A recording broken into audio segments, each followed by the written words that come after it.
welcome. Thank you. This is going to be a problem. It's special. We have a good crowd. I'm stunned. We have support. And we have a foundation. I will have more words to say later, but I hope very much that I can do what needs to be done. And I hope you all enjoy this day as much as I do.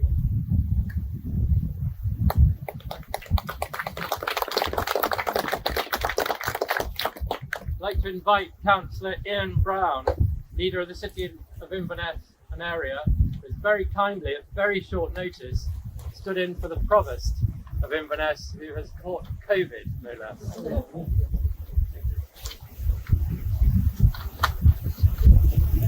The Provost first in her quality, she's very disappointed. She really was looking forward to this event.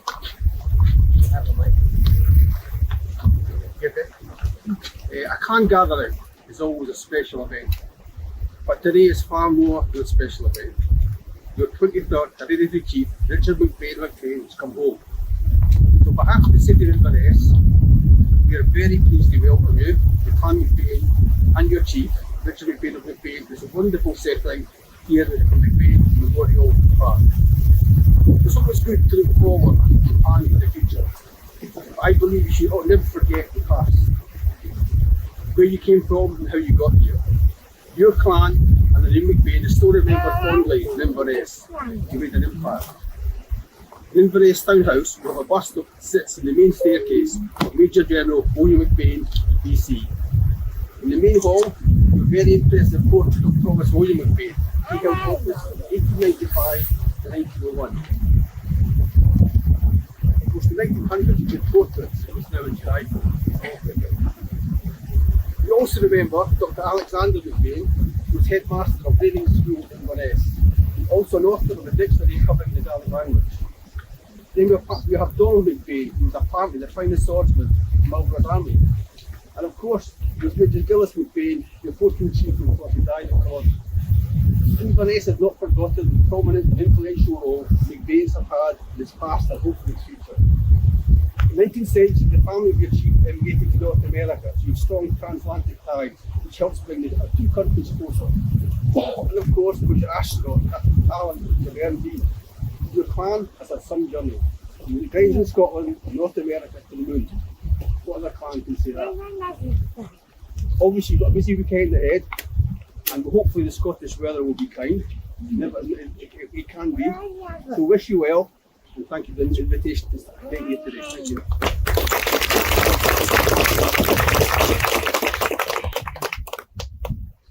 We now have some rather special words which are going to be relayed on a speaker from Amy Bean, who is the daughter of Alan Bean, the astronaut, and she's kindly recorded a message to communicate to all of us here. She's unable to be with us far away the other side of the Atlantic. So everyone can take their seats. Greetings, my fellow clansmen. On November 14, 1969, Apollo 12 spaceship Yankee Clipper broke free from the gravitational pull of Earth and flew 234,000 miles to our moon. The spaceship held the crew of Apollo 12, astronauts Pete Conrad, Dick Gordon, and my father, Alan Bean. It was a 3-day journey, much faster than our early ancestors' trip to the New World. Apollo 12 entered lunar orbit, and after 3 trips around the moon, Pete and Alan climbed into the lunar module Intrepid. In a cloth bag, Alan carried a piece of the McBain clan Tartan, and in his heart, Alan carried the courageous spirit of our clan, a brave spirit that resides in every McBain clansman today. The astronauts undocked from the command module, flew down to the lunar surface, landing on the area known as the Ocean of Storms.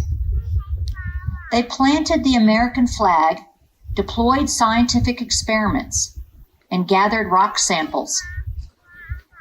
On the second day, they walked over to an unmanned lunar probe, Surveyor 3, that had landed on the moon 18 months earlier.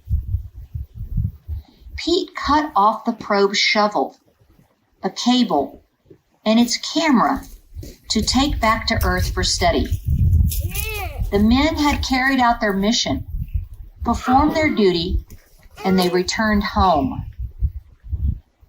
A piece of that McBain tartan resides in the St. Bean Chapel in Scotland, an artifact, a physical representation of our clan's first exploration of the universe. Today, you dedicate a memorial to Alan Bean at the McBain Family Park. My family is honored by your remembrance of my father and his achievements, and I miss being with you for this special moment. My father often spoke of his life, moonwalking experiences, and at the end of every speech, he left the audience with his personal prayer. And I pass it on to his fellow clansmen today. Light to thy path, wind to thy sails, dreams to thy heart. Thank you, Amy Bean.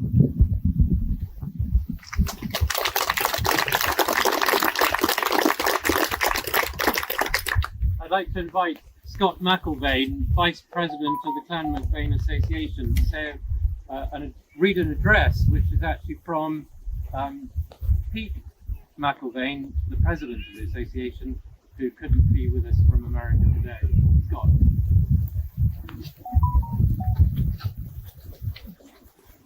A salute to the memory of American astronaut Alan Bean, an address by Peter McBain, President of the Clan MacBean Association, delivered by Scott McBain, Vice President of the Clan MacBean Association, at the dedication of the memorial to Captain Alan LaVern Bean at the McBain Memorial Park above Dores by Loch Ness on Saturday, 6th August 2022. In addition to celebrating the inauguration of Richard McBain of McBain as 23rd Chief of our ancient clan, we are commemorating this memorial, a column with a symbolic moon at its top, to a true hero of the clan, Captain United States Navy and NASA astronaut Alan LaVern Bean. When the Apollo 12 lunar module Intrepid touched down in the moon's Sea of Storms on 11 November 1969, Alan was at the controls. Thus began the second of America's moon landings, and Alan Bean became only the fourth human being to walk on the moon. Actually, Alan made two different excursions from Intrepid, with moonwalks lasting more than 8 hours in total. And in a small bag of personal effects, we came to the surface of the moon with Alan as a piece of Clan MacBean tartan, which, upon the Apollo cruise return to Earth, became the clan's priceless moon tartan. As Alan pointed out in his later years, no tartan has traveled further in the universe. You can see an image of Alan's note to the clan about the tartan and the moon tartan itself with his signature immortalized on this column. Apparently, when he was sourcing the tartan from weavers in Scotland to take with him to the moon, they asked him what he wanted it for. He told them he would be taking it to the moon, and they asked if he was going to be claiming the moon for Scotland. He quickly replied no, he was going to claim it for Clan MacBean. He had a quick wit. So who was this Alan Bean? Some might say he was of his generation, a typical American boy, but he grew up to be far, far more than that. Alan was born March 15, 1932 in Weaver, Texas, to Arnold Horace Bean and Frances Caroline Murphy. His interest in aviation came early, and he earned a private pilot's license while still in high school. He attended the University of Texas as a Navy ROTC student and graduated in 1955 with a Bachelor of Science degree in Aeronautical Engineering and was commissioned as an officer of the United States Navy. After flight school and 4 years as a carrier fighter pilot, he moved on to become one of the U.S. Navy's premier test pilots. In October 1963, he was one of 14 pilots selected by NASA in its third group of trainee astronauts. In addition to the Apollo 12 moon landing mission in 1969, Alan was commander of the record-setting 59-day Skylab mission in 1973. He retired from the Navy in 1975, but remained with NASA as a chief of astronaut selection and training until his second retirement in 1981. He then began a third career as a highly talented artist, painting mostly in acrylics. Alan was a lifelong enthusiast concerning his Scottish heritage. He was an 11th generation direct male line descendant of Scottish immigrant John Bean of Exeter, New Hampshire. In 1975, when the John Bean Family Association was reorganized into Clan MacBean in North America, Alan was among its first paid-up members. He also became good friends with Bernie Bean, genealogist and president of the Clan Association of that era, and with our 21st chief, Richard McBain of McBain. Whether motivated by friendships or enthusiasm for his Scottish heritage, or both perhaps, in 1996, Alan attended the gathering of the Clan MacBean in North America, its first under that name, in Wichita, Kansas, and presented the Clan Association with two most precious artifacts, a piece of the authentic moon Tartan and Alan's magnificent self-portrait of his moonwalk, and the paint of which he had embedded flakes of the metal heat shield in the Apollo 12 spacecraft and covered the surface of the painting with moon dust and the soles of his space boots. Alan's was a gift beyond price, and those who were there recall the moment as breathtaking. Alan accepted our invitation to attend the Clan Association's 12th gathering at Stone Mountain, Georgia in October 2018, where we intended to honor him the advent of the moon Tartan and the 12th Apollo mission. Unfortunately, he fell ill on 12 May, and during a business trip to Fort Wayne, Indiana, passed away in Houston 2 weeks later on 26 May 2018. He was 86 years young. 4 years on, we are here at the McBain Memorial Park, honored to be dedicating this appropriate and permanent memorial to Alan and his accomplishments.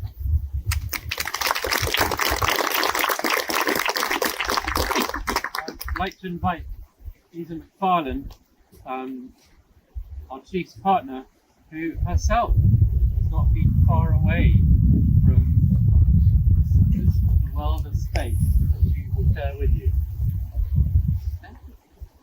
Hello, thanks for being here. My career was in Alan Bean's field, so to speak. While I never orbited the moon, I did pilot a spacecraft around Mars as a targeting specialist for Mars HiRISE. While I never set foot on the moon, my spacecraft did touch down on a distant moon.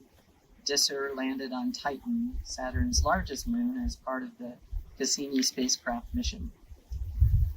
As a girl, I was inspired to go into the field of planetary science by watching Star Trek and seeing women perform alongside men at the highest level. Maybe there are some girls out there that might be inspired by seeing me in this field. I got my PhD and worked in the field of planetary science for years. I met a lot of great and really smart people. There were many remarkable, unique, and amazing experiences. So hooray to Alan Bean and to Clan MacBain, the Moon Clan, to the moon and back again. Here's to exploration at the highest level. Ian McGillivray, the commander of Clan MacBean, very kindly going to play a tune for us.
we move to the dedication of the memorial itself, which will be conducted by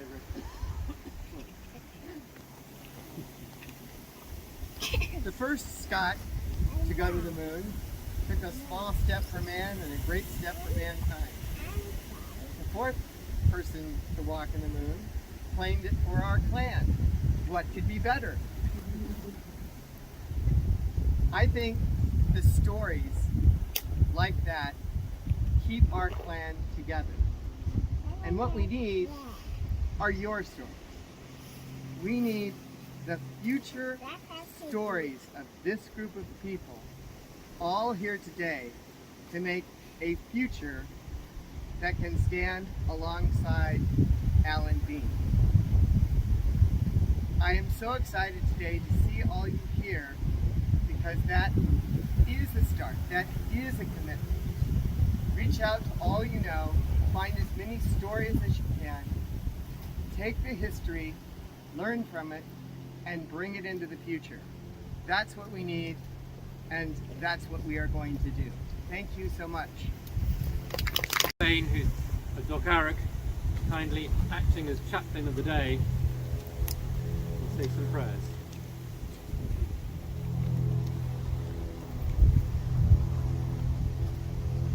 Almighty and everlasting God, you made the universe with all its marvelous order, its atoms, worlds and galaxies, and the infinite complexity of living creatures. Grant that as we probe the mysteries of your creation, we may come to know you more truly and more surely fulfill our role in your eternal purpose. And in particular, we now remember the courage of Alan Bean as an astronaut as he pressed forward to the limits of humanity's experience and knowledge, reaching the moon and returning safe. And in this light, we dedicate this memorial to Alan LaVern Bean. And may all who see this marker also give glory to the Lord. And this I ask through Jesus Christ our Lord. Amen.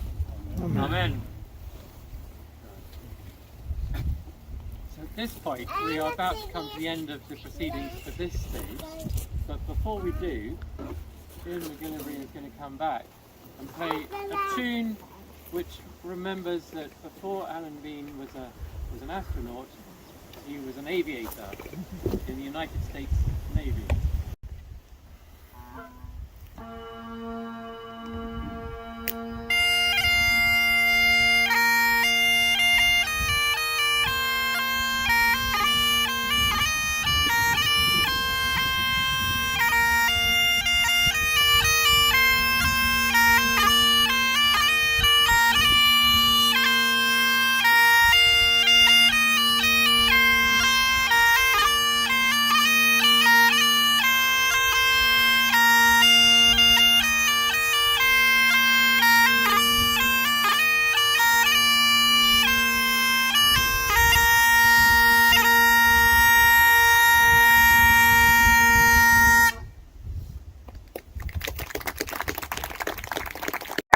Seems very appropriate that in this very year we're doing this, the very first satellite launched from the United Kingdom will be setting off this year, and the two spaceports in Scotland that are being built might also have a satellite going up before the end of the year. But it's also the year that Top Gun returned to the show. Thank you. So we've just got a couple of things to share with you before we go on to the inauguration, and we'll just share these two things. We'll take just a short break, and then we'll come back to the inauguration. We're all staying here. We were planning to go up to the McBain monument at the top, but to be honest, we've got some people who might have a bit of difficulty, and it seems a good place for us to stay because we've got a stay, and we've got you comfortable in your chairs, not slipping on the rocks. So, firstly, Peter MacDonald, would you like to just step forward and be ready here? say some words because some of you might be wondering what tartan Richard and I are wearing today. Well, Peter's going to tell you something about it. Peter. Thank you. Good morning, all. I'm a art historian. My background in training. I've been involved for the last 11 months or something like that in the development of new tartan that we use combined with the existing McBain tartan, the McBain of Martin and the McBain tartan combined together to produce each tartan. We then work to find the to ensure that the proportions are correct, they reflect the view. Guide back to the dating in order to create something that is visually, I find, very, very pleasing. They've done an outstanding job. I commend you absolutely. I would also add that, just in reference to the moon tartan, the piece that is at St. Dean's Church in Southwester, doing DNA next year as part of their tartan 7-month exhibition in the story of tartan in Dundee. Next year, 7 months long. Excellent, excellent. Well, we must thank Peter for his help in guiding us on the design of the tartan. There will be news to share on a greater production of it and how people can get it. The heavy weight for men's kilts and a lighter weight kilt.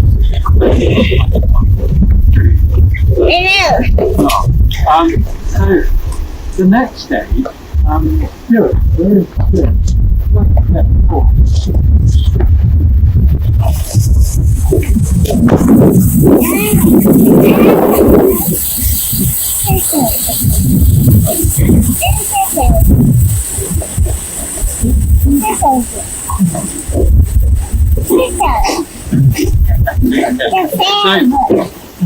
Stuart made the mistake of listing on the Facebook group a picture of him playing the pipes at a wedding.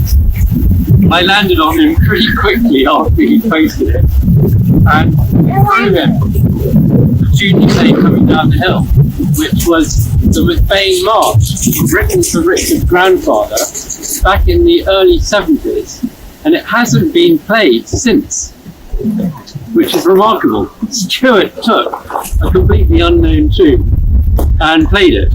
He's actually going to play another tune that hasn't been played since those days, Badger of McBain, which he'll play later. And Richard would like to show appreciation for this in appointing Stuart McBain as the Chief's Piper and give to the opera.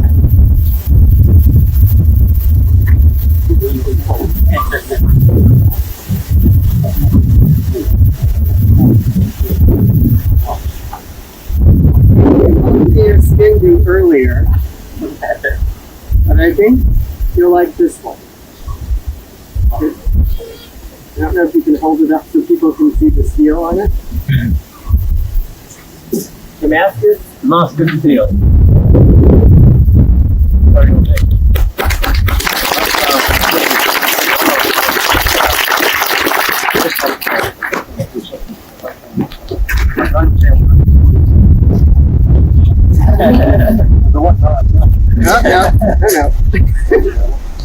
You're welcome. And thank you for being here today and playing, especially the tune you played.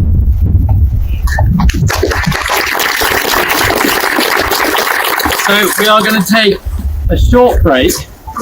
And he is going to act as the MC of the occasion and make sure that we don't miss anything in the process. I've got to do so, Lord Lyon. Thank you very much, everybody. I'm very happy to be with you this afternoon and to do this very minor part in the whole afternoon, which is to preside over the inauguration of your new chief. it's very important that we do these signs and symbols of clan life, and to mark the different journeys that we've taken from our history to today into the future. And all of these things are part and parcel of it. The Lord Lyon, as you'll know, has his roots in the old Celtic tradition of the High Seanachaidh, and it was the High Seanachaigh's job to be there at the coronation of any king to make sure that the genealogy was properly recited. You weren't allowed to read it in those days, you had to recite it. And the High Seanachaidh was there to be verification that the king was the rightful king. Inaugurations of chiefs have been varied over the centuries and have been practiced in some clans and families and not others. But for me, it's a very important ceremony because it marks this stage and recognises Richard as your new chief and actually the future of the clan together. So let me call you all and sundry to this gathering today of this clan to proclaim and announce that your new chief is duly inaugurated and follows in the tradition of clan life of this clan and of the people who support it. In the declaration of our growth, there was an amazing change in the constitutional law in the 14th century within Europe, that those who headed the country no longer were there over the country, but were of the country. And so the king was always the King of Scots. And the principal function of that king was to serve his people. And that came from the clan and from the Celtic period traditions, and it follows to today. So you, the people of this clan, come to announce and to make sure that you are satisfied that this is your rightful chief, and it is his duty to actually serve you and to promote this clan wherever he may go. So let me now call on your Seanachaidh, the Seanachaidh of your own clan, to make a statement in relation to the chief's genealogy.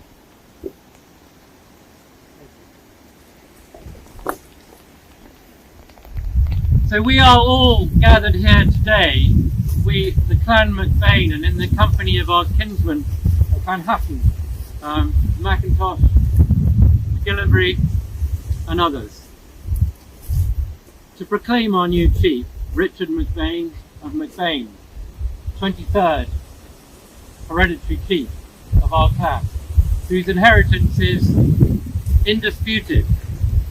And to prove it, I'm going to read out his genealogy, firstly in Gaelic, and then I shall go through it in a little bit more detail in English. But I present to you here Richard McBain, Vigusjan, Vigulliam Frederick, Vigulliam Vig Alistair, Vigulliam Vig Faraka, Vig Ian, Vig William, Vig File, Vig Ian, Vig Anuish, Vig File, Vig William, Vig Illusia, Vig File, Vogenel Mulmura, Vig Bihan Moore, Vig Mulmura, Vo and Hatton. So, got through that. Ian will tell me whether it was sufficient later. But I'm going to share a bit more detail because I think we're all gathered here today. So if you'll forgive me. So we have in front of us here Richard McBain of McBain, son of James, with his first wife, Molly Joss.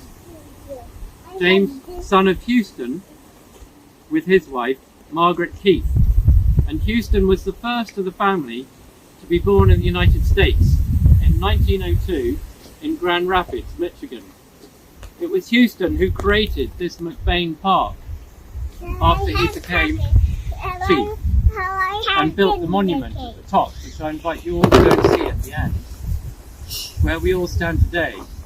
By doing so, he created a very special gathering place, a spiritual place, back in the home of the chiefs on the land they once held, overlooking Loch Ness, which once upon a time, before the trees all grew, you could see very, very clearly from this very spot. You can see it further up the hill.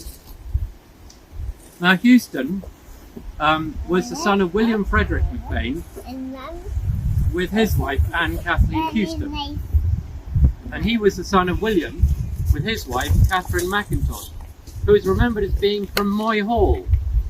She remains a little bit of a mystery. We suspect she was living in the estate of Moy Hall and some connection to the Macintoshes at the time. And they married in Montreal in 1849. He was the son of Alexander of Laguerre in Ontario by his wife Susan Davidson. And he was the son of William with his wife Christina MacDonald. And they lived in Pittori in the parish of Alby and emigrated with their family to Canada, where they settled in Glengarry, Ontario, along with many, many other Highlanders and kinsmen of their own. He was the son of Farquhar, who had migrated to live with his family in the parish of Alby in Badenoch. And Farquhar was the son of John, brother to our famous chief, Major Gillis Moore McBain, who will be laying a wreath to at Culloden tomorrow. Leaving a son and heir, Captain Donald McBain, this is Gillis' son, who served in Canada in Fraser's Highlanders. He left 2 daughters, so the chiefship passed to his cousin, Farquhar's son, William in Pittori. John, the brother of Gillis Moore, was the 5th and youngest son of William McBain of Kinhyle, and his wife, Jean McIntosh, daughter of Donald McIntosh of Kailaki, a distinguished cadet branch of the Macintoshes of Macintosh.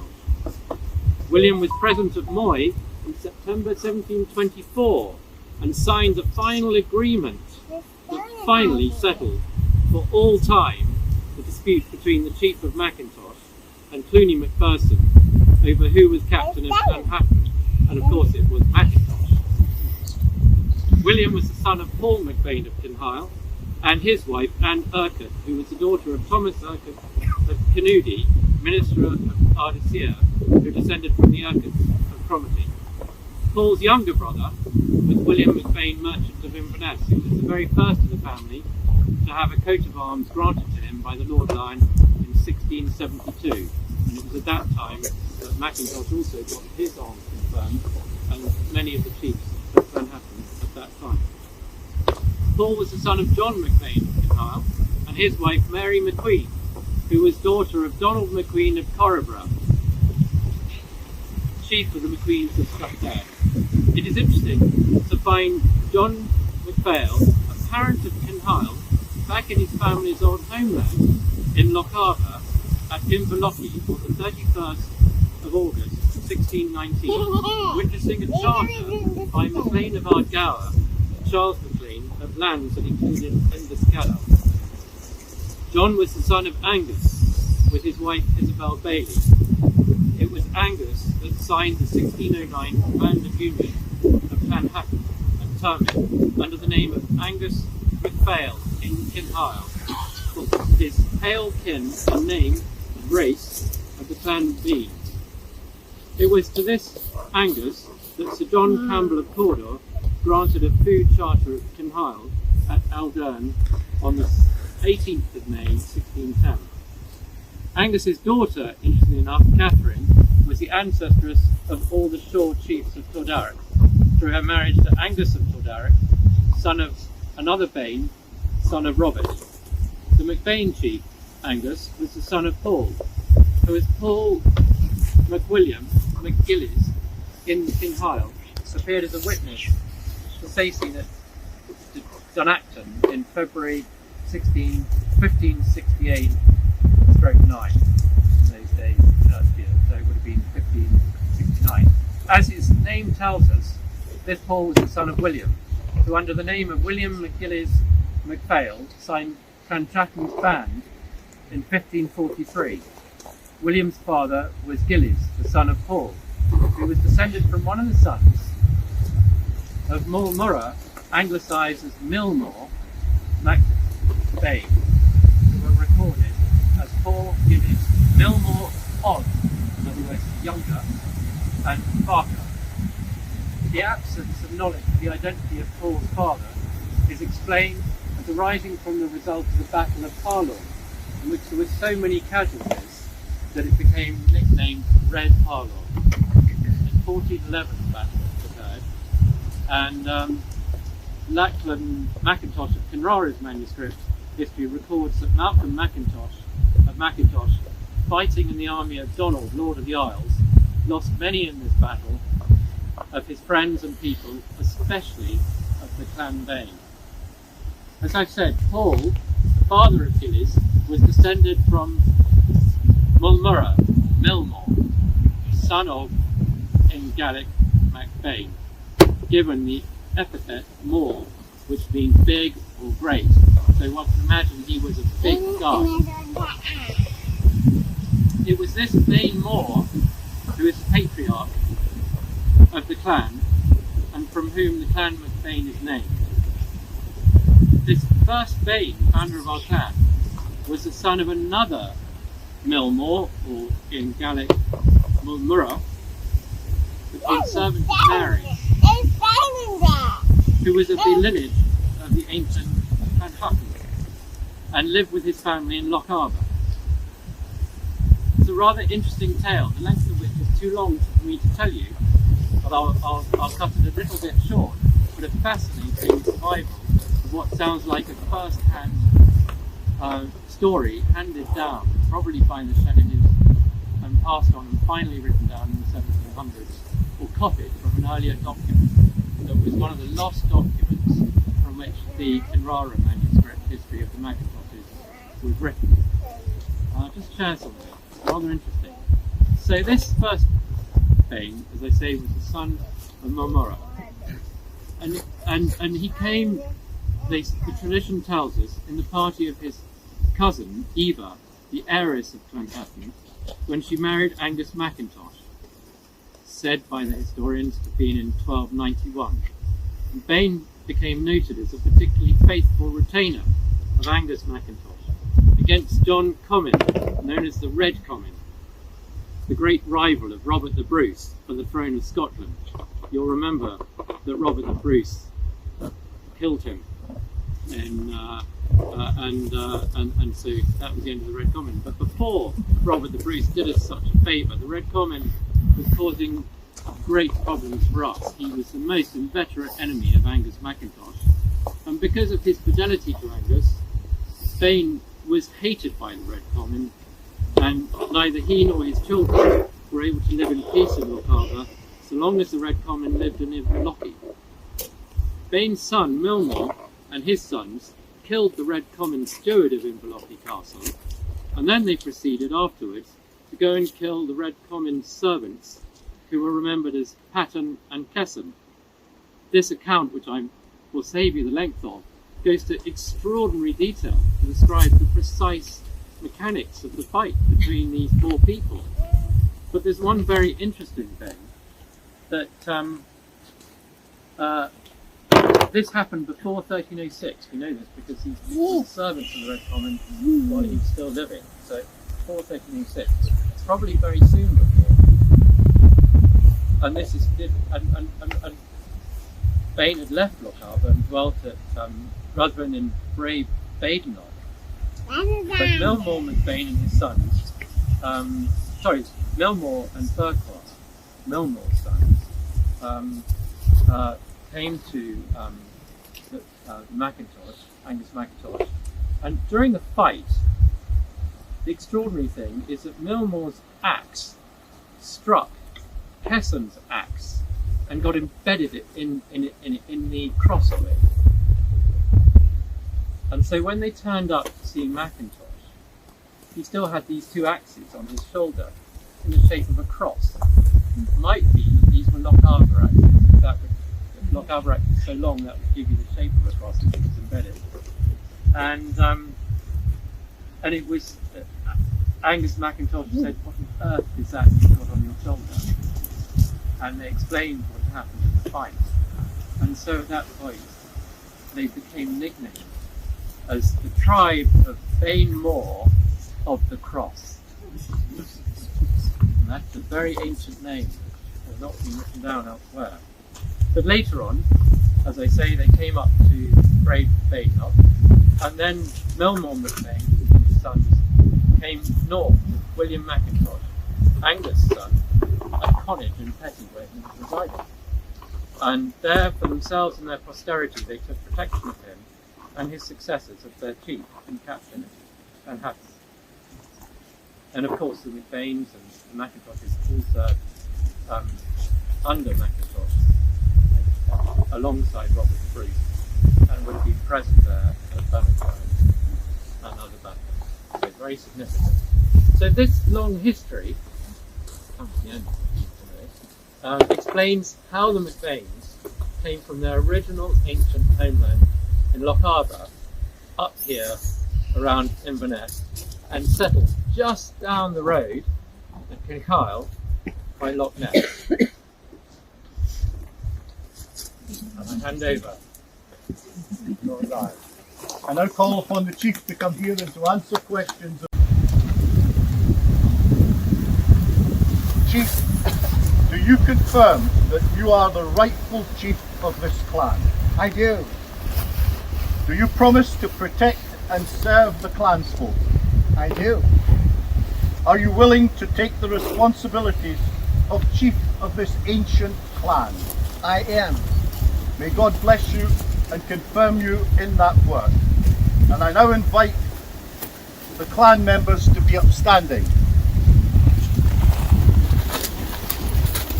And as your chief has committed himself to you, do now commit yourself to him. The response to my question to you will be, we are willing with God's help. Are you willing to follow your chief and support him in all his endeavours on behalf of the clan? We are willing with God's help. Please be seated. I now call upon the chief's piper to play the tune Call of the Chief.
Further call on a symbol of his office to be presented to the chief by way of a specially commissioned chromat.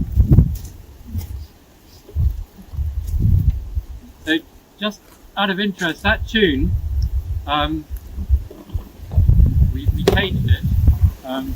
We didn't have time to tell Lord Lyon, but it was actually interesting, written for Richard's grandfather, called Badger McBain. It was written by the pipe major of the Clan MacBean pipe band of cavalry in Alberta.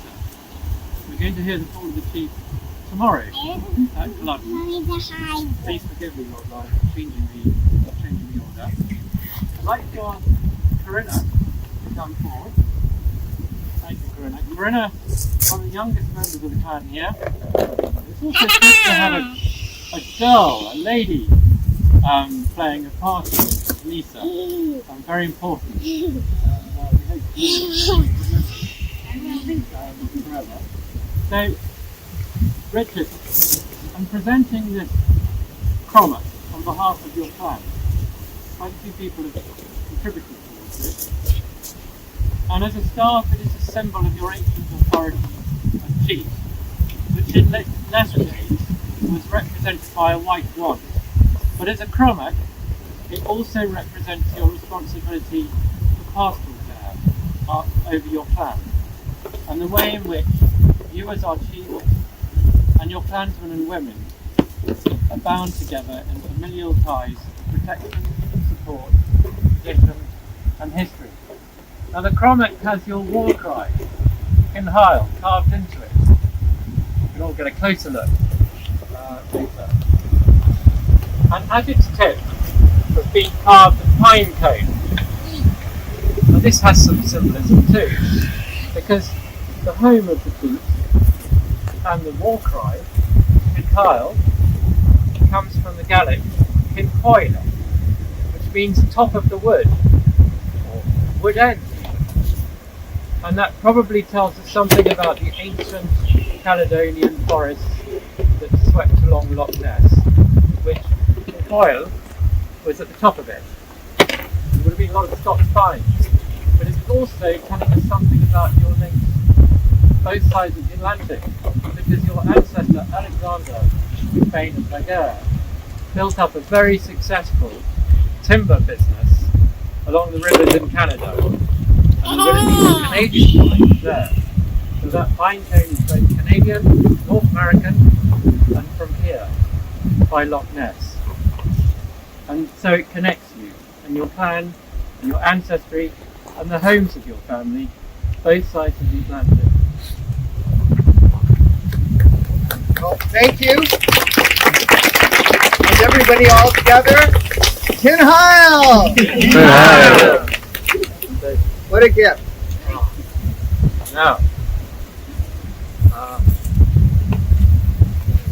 so I invite Alan McLean to come forward.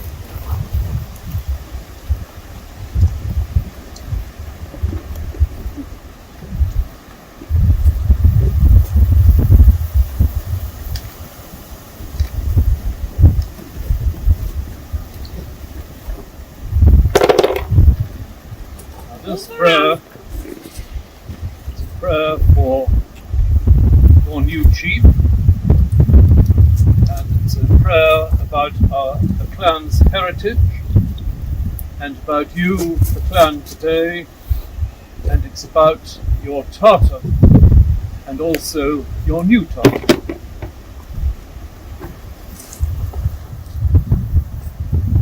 We remember before God in this place that is so special to us, our clan, and especially we remember our new chief, Richard, and we ask you to bless Richard in his task of leading our clan and the worldwide family, and we ask you to give him the gifts of fortitude and understanding, patience and kindness in all that he does in his relation with the clan and us. We rejoice in our clan's heritage, and we pray that we will pass to generations to come our story, neither glorying in its great deeds nor shrinking from its sad times, but having a right judgment in all things. May our clan today be rich in mutual understanding and forbearance, in courtesy and kindness, bearing one another's joys and sadness as one great family. And finally, we ask that as we take pride in our Tartan and our new Tartan, to bless those who wear and display it in faith with honor, a token and a memory of our ancestors and forebears, and also a sign of our fellowship with one another today and in the years to come. And this prayer I make in the name of the Lord Jesus Christ. Amen. Amen. I want to thank the very Reverend Alan McBain of Docgarach for the prayer, which makes it a very significant part of the inauguration that God's blessing is bestowed upon not only your chief, but upon us and you as clansfolk and as part of the living Scotland. I now call upon Macintosh of Macintosh to address the company. Thank you very much.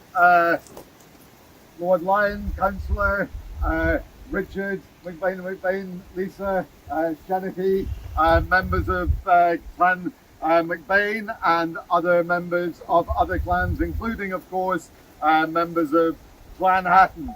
It is lovely to be with you all here, and a very great pleasure for me to have been invited just to say a few words this afternoon as really a representative, as one of the constituent chiefs of Clan Chattan.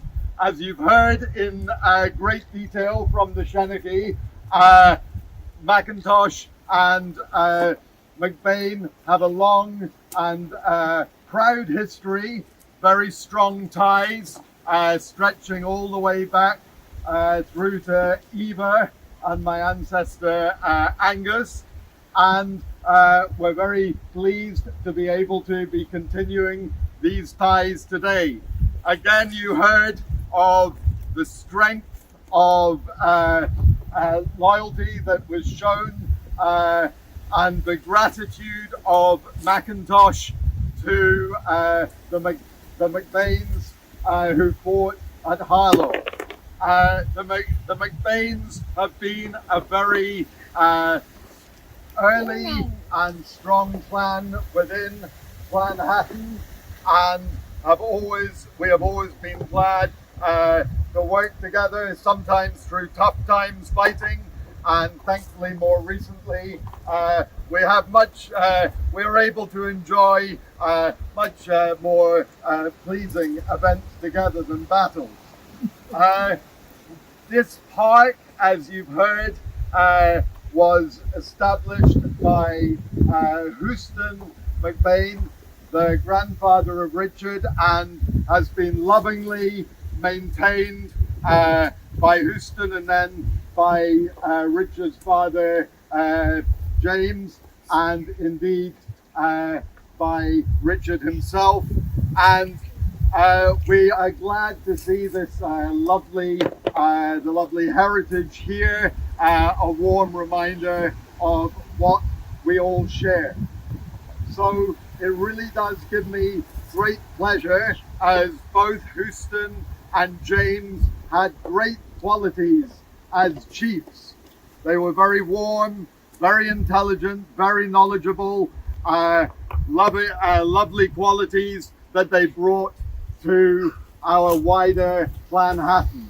And having met Richard and been able to spend especially some time over the last couple of days with him, we're very pleased that he also will bring wonderful qualities to our clan. So it gives us the greatest pleasure to welcome Richard as a fellow constituent chief of Clan Chattan to the clan.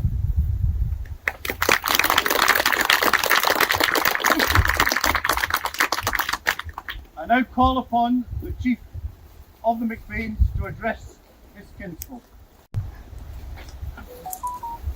Well, once again, this is a surprise and special, and as a symbol, it's something I hope I can live up to.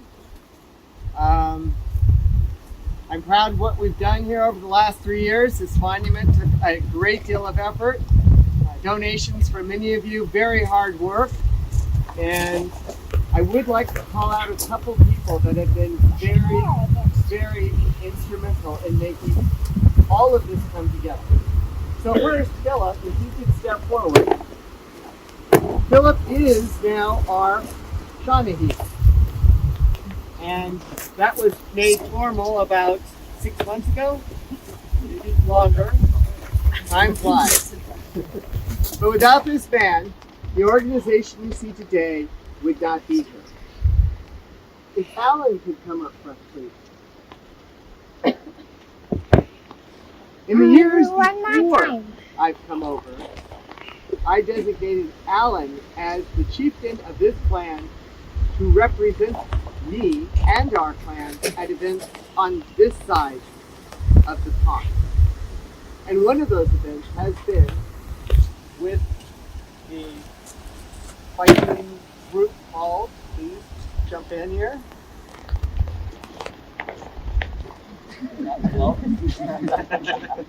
The Cat's Club. Who run an event in conjunction with the MacDonald Academy of Arms called the McBain event, which celebrates the fighting style of Donald McBain, who was a master swordsman, the soldier who jumped the soldier's leap at Killiecrankie, and also something of a character. If you want to know more, ask me down the door. Two more people I'd like to recognize. I'm not sure they want to be recognized, but if you saw over here, we have two stone benches. And there's a lovely poem up there you should all go up and read. This platform, this monument, this day could not happen without hours and hours and hours of phone calls, and then many more hours of actual work. And I want to give a special thanks to John McBain, who worked crazily hard on this, and Anthony Swan. They're the ones who did all this work. They're the ones who put this thing up, and much of it was done as volunteer work.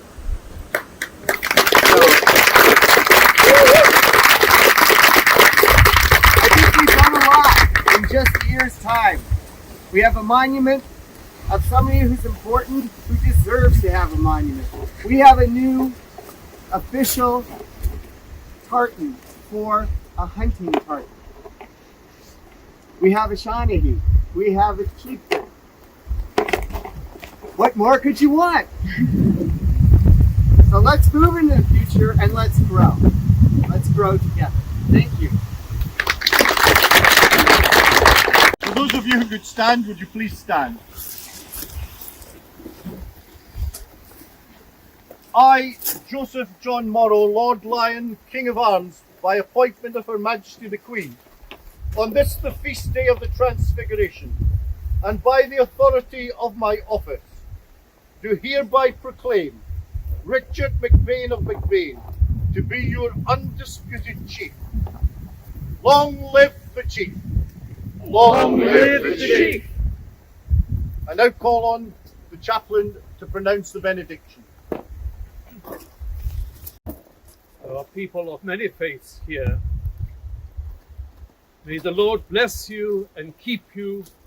May the Lord make his face to shine upon you and be gracious to you. May the Lord turn his face toward you and give you peace now and always. Amen. I now invite the chief's piper to step forward and play a tune, but I won't tell you what it is.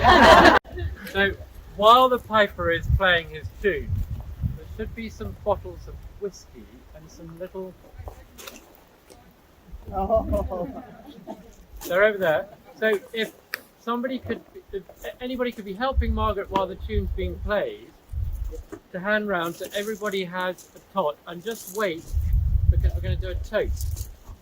All right, we'll do that and make sure everyone's got one. So however many is needed to help, let's get them all handed out, and the piper will play until everybody's got their tot filled up, even up here on stage. But just before he starts, as your new chief, I have to admit to my first mistake. Margaret McBain over there has also been unbelievably important in making all this happen, and she certainly deserves a huge round of applause, and my apologies for not recognizing her.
I'll hold this one for Vanessa.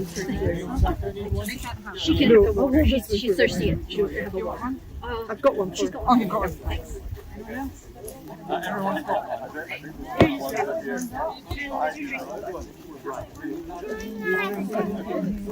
There's only water, sweet.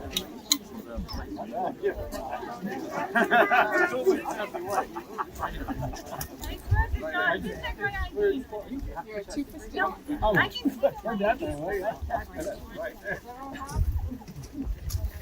Is there anyone that hasn't got Tartan whiskey? No? Okay, so before we start, it's a huge thanks. This whiskey was very kindly donated by the Tartan Whiskey Distillery in Chattan. Now, the Tartan Distillery was actually built on land that was part of the estate of the McBains of Tartan. The very first distillery was built by the McBains. So we have a very special relationship. It is our unofficial whiskey. We're talking to them and about making it an official relationship. So more news on that in due course. But a huge round of thanks to Martin and Lorraine and their colleagues at Tartan Distillery for the very, very generous contribution of this whiskey. Now we're going to do a toast, and when I shout out the chief war cry, you've all seen it, okay? you're going to follow me, all right? And repeat it. Okay? Oh, you got two. I was. Do you want to donate one to somebody? I'm happy. He's all right. He's going to have two. Chief's prerogative. Well. So, the toast is Richard McBain of McBain, 23rd Hereditary Chief of the Clan MacBean. Compile!